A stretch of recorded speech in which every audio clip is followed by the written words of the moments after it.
அனைவருக்கும் விக்டர் டுடேயின் வணக்கங்கள். இன்றைய காணொலியிலே இந்தியன் ஆயில் கார்ப்பரேஷன் அறிவித்துள்ள 400 அப்ரண்டிஸ் காலி பணியிடங்களுக்கான விண்ணப்பங்கள் வரவேற்கப்படுகின்றன. 3 வகையான அப்ரண்டிஸுக்கான விண்ணப்பங்கள் வரவேற்கப்படுகின்றன. 1 ட்ரேடு, 2 டெக்னீஷியன், 3 கிராஜுவேட். இப்போ வந்து ட்ரேடு அப்படின்றது ஐடிஐ, டிப்ளமா, கிராஜுவேட்.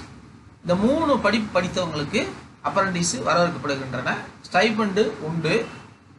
ஆகவே நீங்கள் கட்டாயம் அப்ளை பண்ணலாம். அப்ளிகேஷன் ஃபீஸு கிடையாது. சிம்பிள் சிபிடி டெஸ்ட் மூலம் செய்யப்படுவீர்கள். இப்போ அதே தான் நான் வந்து தமிழில் கொடுத்துருக்கேன். உதவித்தொகை கிடைக்கும். தகுதியானவர்களுக்கு கவனமாக விண்ணப்பிக்க வேண்டும். அதற்கான விவரங்களை இந்த காணொலியில் இப்போ total vacancy 400. Name of the post trade, technical, graduate, apprentice. ரைட்டுங்களா? இது டிப்ளமா இன்ஜினியர் முடித்தவங்க, கிராஜுவேட் முடித்தவங்க. கிராஜுவேட்டில் பிஏ, பிஎஸ்சி, பிபிஏ, பிகாம். இப்போ ஒரே ஒரு விஷயம் நீங்கள் முக்கியமாக கவனிக்கணும். எஸ்சி எஸ்சிக்கு 45 மார்க்கு, அதர்ஸ் வந்து கட்டாயம் 50 மதிப்பெண் 50% பெற்றிருக்க வேண்டும். இதுதான் முக்கியமான விஷயம். சரிங்களா? இப்போ அடுத்த பார்க்கலாம்.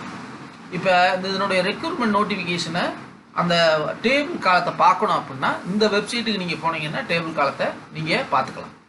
ரைட்டுங்களா? அரசாங்க அறிவித்துள்ள காலம் பார்க்கலாம். எலிஜிபிள் கிரைட்டீரியா என்னன்னு பார்த்தீங்கன்னா, ட்ரேட் அப்ரண்டிஸுக்கு வந்து மெட்ரிகுலேஷன் படித்து 2 வருஷம் ஐடிஐ படித்திருக்க வேண்டும். டெக்னீஷியன் அப்ரண்டிஸுக்கு 3 வருஷம் டிப்ளமா படித்திருக்க வேண்டும். கிராஜுவேட் அப்ரண்டிஸுக்கு பிஏ, பிஎஸ்சி, பிபிஏ, பிகாம் படித்திருக்க வேண்டும். இப்போ ஏற்கனவே சொன்னது போல் அதர்ஸுக்கு வந்து 50%, எஸ்சி எஸ்டிக்கு வந்து 40% மாறும். இப்போ குவாலிஃபிகேஷன் என்னன்னு பார்த்தோம்னா, ட்ரேட் அப்ரண்டிஸ் ஃபிட்டர், நான் ஃபிட்டர்னே சொல்லிடுறேன். Fitter 10th + ITI fitter. Electrician 10th + electrician fitter. Electrician electronic mechanic 10th + ITI electronic. அப்புறம் வந்து instrument mechanic 10th + ITI instrument mechanic. Machinist 10th, எல்லா எஜுகேஷன் குவாலிஃபிகேஷனும் 10th படித்து ஐடிஐயில் மெஷினிஸ்ட்னா ஐடிஐ மெஷினிஸ்ட், மெக்கானிக்கல்னா ஐடிஐ மெக்கானிக், எலக்ட்ரிக்கல்னா ITI electrical, instrumentation ITI electric instrumentation, சிவில்னா ஐடிஐ சிவில், அப்புறம் எலக்ட்ரானிக்ஸ்னா ஐடிஐ எலக்ட்ரானிக்ஸ். இப்போ அடுத்து வந்து கடைசியில் வந்து டிப்ளமா வந்து கடைசி 3 போஸ்ட் இருக்கு பாருங்க, 4 போஸ்ட்டு. கடைசியிலேருந்து டெக்னிக்கல் மெக்கானிக்கல் அது வந்து டிப்ளமா படிச்சிருக்கோம். Electrical diploma, instrumentation diploma, civil diploma, electronic and electronic diploma. Technical apprentice வந்து எலக்ட்ரானிக்ஸ் வந்து டிப்ளமா எலக்ட்ரானிக்ஸ் படிச்சிருக்கோம். அந்தந்த துறை சார்ந்த என்ன பணியிடங்கள் கேட்குறாங்களோ அந்தந்த இதுக்கு படிச்சிருக்கோம். ஃபஸ்ட்டு 4 போஸ்ட் வந்து 10th + ஐடிஐ. அடுத்து ஒரு 4 போஸ்ட் வந்து டிப்ளமா, அந்த குறிப்பிட்ட துறையில் டிப்ளமா படிச்சிருக்கோம்.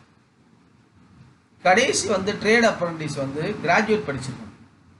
சரிங்களா? பிஏ, பிஎஸ்சி, பிபிஏ, பிகாம் படித்திருக்க வேண்டும். அதில் 50 மதிப்பெண் பெற்றிருக்க வேண்டும். அதை வச்சு 45 இருந்தால் போதும். ஏஜ் லிமிட் வந்து 24க்குள்ளே இருக்க வேண்டும். ஏஜ் ரிலாக்ஸேஷன் வந்து எஸ்சி எஸ்சிக்கு 5 வருஷம், ஓபிசிக்கு 3 வருஷம், பிடபிள்யூடிக்கு 10 வருஷம். ஸ்டைபண்டு அந்த விதிமுறைப்படி ஸ்டைபண்ட் மாதம். சரிங்களா? எவ்வாறு அப்ளை பண்ணுறதுன்னு பார்த்தா இங்கே பாருங்கள், www.iocl.com அப்ரண்டிஸ்ன்ற வெப்சைட்டுக்கு போய் அப்ளை பண்ண வேண்டும். செலெக்ஷன் வந்து ஆன்லைன் டெஸ்ட். என்னைக்கு லாஸ்ட் டேட்டு? லாஸ்ட் டேட் இது ஏற்கனவே நான் உங்களுக்கு காணொலியில் போட்டிருக்கிறேன். எவ்வாறு ரிஜிஸ்டர் பண்ணுவதுன்னு பார்த்தா போர்ட்டலுக்கு போகணும். அப்ரண்டிஸ் இந்தியா போர்ட்டலுக்கு போயிட்டு ஐஓசிஎல் வெப்சைட்டுக்கு வாங்க. அதில் அப்ரண்டிஸ்ன்னு இருக்கும். அதுக்குள்ளே வந்து 400 ட்ரேடு பார், டெக்னிக்கல் பார், கிராஜுவேட், அப்ரண்டிஸ்ன்னு இருக்கும். அதை நீங்கள் கிளிக் பண்ணணும். கிளிக் பண்ணி உங்களது பதிவை வந்து ரிஜிஸ்டர் பண்ணணும். பிறகு உங்களுடைய basic information, education qualification, phone number, mail ID எல்லாமே கொடுக்கணும். பின்னால் வந்து சப்மிட் பண்ணிவிட்டு ஒரு காப்பி. ரைட்டு. இப்போ வந்து டு அப்ளை கேண்டிடேட் கேன், இப்போ வந்து நியூ ரிஜிஸ்ட்ரேஷன் இதெல்லாம் வந்து நீங்கள் சப்மிட் த அப்ளிகேஷனுக்கான விவரங்கள் ஸ்டெப் வைஸ் அடுத்து செலெக்ஷன் வந்து ஏற்கனவே சொன்ன மாதிரி MCQ questions, simple objective type question, CPT தேர்வு தான். முடிஞ்ச பிறகு மெடிக்கல் டெஸ்ட்டு, அப்ரண்டிஸ் தான். சரிங்களா? அன்பு மாணவர்களே, ஆசிரியர்களே, பெற்றோர்களே, நீங்கள் நிறைய பேர் பார்த்துருப்பீங்க. ITI முடித்தவங்க, டிப்ளமா முடித்தவங்க ஏதேனும் ஒரு துறையில் அண்டர் எம்ப்ளாய்மெண்ட்டில் இருப்பாங்க. அதே மாதிரி கிராஜுவேட்ஸும் அண்டர் எம்ப்ளாய்மெண்ட்டில் இருப்பாங்க.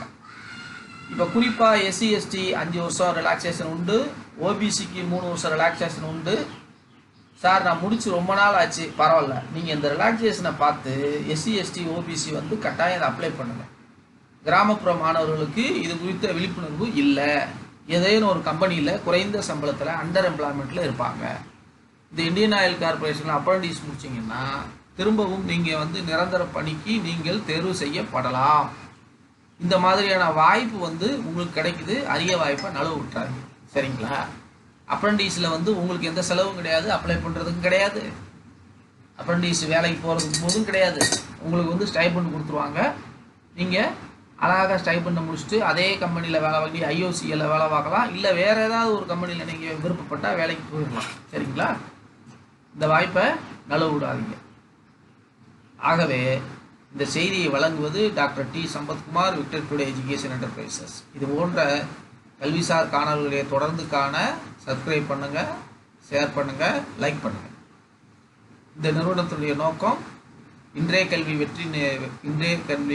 வெற்றி கல்வி சேவை நிறுவனங்களுடைய நோக்கம் அனைவருக்கும் கல்வி, அனைவருக்கும் உயர்கல்வி, அனைவருக்கும் அரசு வேலை, அனைவரையும் முதலாளியாக்குவது போன்ற 3 முத்தான நோக்கங்களுக்கான வழிகாட்டுதலையும் ஆலோசனையும் தொடர்ந்து வழங்கி வருகிறது. ஆகவே நீங்கள் தொடர்ந்து இந்த காணொளியை சப்ஸ்கிரைப் பண்ணுவதன் மூலம் எங்களுக்கு ஊக்கமும் உற்சாகம் தரும். நாங்கள் அதற்கு பதிலாக உங்களுக்கு ஆலோசனையும் வழிகாட்டுதலையும் தொடர்ந்து வழங்க காத்திருக்கிறோம்.